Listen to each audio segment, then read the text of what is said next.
You ever have a thought you just can't shake? See, like yesterday, my mind kept drifting to my daughter. It was like a quiet nudge I couldn't ignore all day. It's so easy to spiral into worry or anxiety.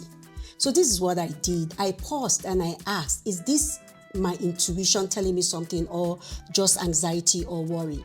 But this is what I've noticed, that both of them sound differently. See, that loud, urgent voice is usually worry, the one that wants you to quickly be reactive. And then the quiet, steady one is often a signal to notice. That's your intuition, like notice. So yesterday, the nudge was simply a reminder for me to call my daughter. Our thoughts can be quite noisy and non-factual. So try this. Practice noticing the thought and questioning it. Don't just feed the noise. Stay close for more practical resilience.